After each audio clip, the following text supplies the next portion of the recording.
ഇന്നലെ ഉച്ചതിരിഞ്ഞാണ് ഞങ്ങൾക്ക് ഈ ഓർഡർ ലഭിക്കുന്നത്. അതിൽ പറഞ്ഞിരിക്കുന്ന കാര്യങ്ങൾ കുറേ കാര്യങ്ങൾ പറഞ്ഞിട്ടുണ്ട്. പുതിയ കേന്ദ്ര നിയമത്തിൻ്റെ പ്രകാരം 200 മീറ്റർ മാറിയേ മാഗസിൻ പാടുള്ളൂ. അതുപോലെ തന്നെ സ്കൂളുണ്ട്, ഹോസ്പിറ്റലുകളുണ്ട്. പിന്നെ ഒരു പുതിയൊരു ഫയർ വർക്സ് അസിസ്റ്റൻറ്റിനും അതേപോലെ ഫയർ വർക്സ് പൊട്ടിക്കുന്ന ആൾക്കും ലൈസൻസ് വേണം. അവർ പരീക്ഷ എഴുതണം. ആ പരീക്ഷയിൽ വിജയിച്ചവർക്ക് മാത്രമാണ് ഈ ഫയർ വർക്സിൻ്റെ ഓപ്പറേഷൻ പാടുള്ളൂ എന്നൊക്കെ പറഞ്ഞിട്ട് കുറേ കണ്ടീഷൻസ്. പിന്നെ കാസർഗോഡും എറണാകുളത്തും ഇതേപോലെ വെടിക്കെട്ട് അപകടമുണ്ടായിട്ടുണ്ട്. അതിൻ്റെയൊക്കെ വെളിച്ചത്തിൽ കുറേ കാര്യങ്ങൾ. ഇതെല്ലാം ഈ സ്കൂളും ഈ പെട്രോൾ പമ്പുകളും അതേപോലെ തന്നെ ഹോസ്പിറ്റലും തൃശ്ശൂർ റൗണ്ടിൽ നേരത്തെ ഉണ്ടായിരുന്നതാണ്. അവിടെ നിന്നൊക്കെ NOC വാങ്ങിച്ച് കൊടുത്ത് അങ്ങനെയാണ് ഇവിടെ പൊട്ടിക്കാറ്. ഇത്തവണ അതിൻ്റെ NOC എല്ലാം വാങ്ങിച്ച് കൊടുത്തിട്ടുണ്ട്. പിന്നെ വേലയ്ക്ക് ഈ പടകം പൊട്ടിക്കുന്നത് അത് രാത്രി 1 മണിക്കും 2 മണിക്കും ഇടയിലാണ്. അതിന് ആ സമയത്ത് സ്കൂളും ഉണ്ടാവില്ല. പെട്രോൾ പമ്പൊക്കെ എല്ലാം അടച്ച് അതിൻ്റേതായ എല്ലാ പ്രിക്കോഷൻസ് എടുത്തിട്ടാണ് ഇത്ര നാളും ഇവിടെ ഈ വെടിക്കെട്ട് നടത്തിയിരുന്നത്. പിന്നെ ഇത് ഒരു എന്താ പറയുക, എങ്ങനെയെങ്കിലും ഈ വെടിക്കെട്ടിനെ ഇല്ലാണ്ടാക്കുക. ആദ്യം ആന എഴുന്നള്ളിപ്പുമായിട്ടാണ് മുന്നോട്ട് പോയിരുന്നത്. അതിന് ബഹുമാനപ്പെട്ട സുപ്രീം കോടതി അനുമതി തന്നപ്പോൾ ഇപ്പോൾ പുതിയതായിട്ട് വെടിക്കെട്ടുമായിട്ട് തൃശ്ശൂർ പൂരം എങ്ങനെ അവസാനിപ്പിക്കാം എന്നുള്ളതിൻ്റെ കാര്യത്തിലേക്കാണ് ഇപ്പോൾ പോകുന്നത്. ഒരു കാരണവശാലും എനിക്ക് പറയാനുള്ളത്, ഏറ്റവും കൂടുതൽ തൃശ്ശൂർ ഡിസ്ട്രിക്റ്റിലാണ് ഏറ്റവും കൂടുതൽ മന്ത്രിമാരുള്ളത്. കേന്ദ്രമന്ത്രി മുതൽ കേരള മന്ത്രിമാരും എല്ലാ രാഷ്ട്രീയ നേതാക്കന്മാരും ഇവിടെയുണ്ട്. പേര് കേട്ട രാഷ്ട്രീയ നേതാക്കന്മാരെല്ലാവരും ഉണ്ട്.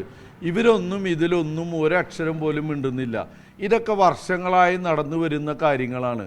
തൃശ്ശൂർ പൂരപ്പറമ്പിൽ ഈ ശിവകാശിനെ സംരക്ഷിക്കുന്നതിന് വേണ്ടിയിട്ട് ആരാണ് ഇതിൻ്റെ പിന്നിലുള്ളത്?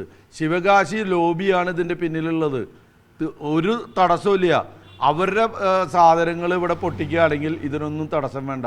എന്നിട്ട് ഒരു 100 കിലോ വരെ നിങ്ങളുടെ കയ്യിൽ വെക്കാം. 100 കിലോ കയ്യിൽ വെക്കാമെന്നേ പറയുന്നുള്ളൂ. അത് പൊട്ടിക്കാൻ അനുമതിയില്ല. പൊട്ടിക്കണമെങ്കിൽ അതിൻ്റെ ലൈസൻസ് LE2 ലൈസൻസ് നമുക്ക് തരണം.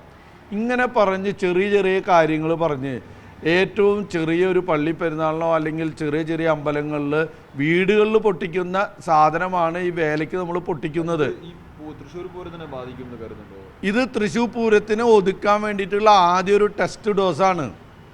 അതിന് അംഗീകരിച്ച് കൊടുക്കാൻ പറ്റില്ല. വർഷങ്ങളായിട്ട് തിരുവമ്പാടി വേലയും പാർമേക്കാവ് വേലയും അതേപോലെ ഇപ്പം ഞായറാഴ്ച ശങ്കരകുളങ്ങര വേലയുണ്ട്, 3-ാം തീയതി ഒളരി വേലയുണ്ട്. ഇവിടുത്തെ ഈ ക്ഷേത്രങ്ങളിലുള്ള എല്ലാ സ്ഥലങ്ങളിലും ഇത്തരത്തിലുള്ള വേലകളും വെടിക്കെട്ടുകളും ചെറിയ ചെറിയ പാരമ്പര്യമായി നടക്കുന്ന ചെറിയ ചെറിയ വെടിക്കെട്ടുകൾ നടത്താറുണ്ട്. അതിനൊക്കെ ആ സാങ്കേതികമായിട്ടുള്ള തടസ്സങ്ങളൊന്നും നിൽക്കാണ്ട് വളരെ ഭംഗിയായിട്ട് ഇതെല്ലാം പര്യവസാനിക്കാറുണ്ട്.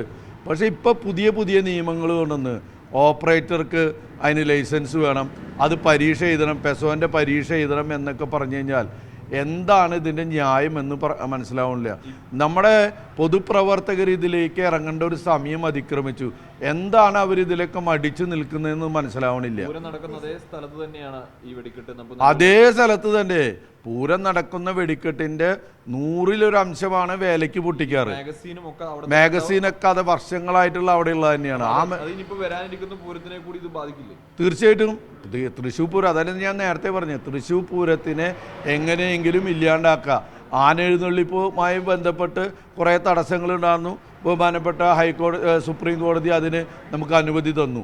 അതേപോലെ തന്നെ ഇപ്പോൾ ഇനിയിപ്പോൾ കോടതി കയറി ഇറങ്ങി ഓരോ കാര്യങ്ങളും നേടിയെടുക്കേണ്ട ഒരു സാഹചര്യങ്ങളാണ് ഇപ്പോൾ ക്ഷേത്രങ്ങൾക്കുള്ളത്. ഒരു ചെറിയൊരു ഫംഗ്ഷൻ നടത്തണമെങ്കിൽ അതിന് അനുമതി വേണം, എല്ലാ കാര്യങ്ങളും വേണം. അനുമതികൾ വേണം, ശരിയാണ്. പക്ഷെ അതിന് തടസ്സം നിൽക്കുന്ന വിധത്തിലേക്കുള്ള ഒരു കാര്യമായി പോകരുത്.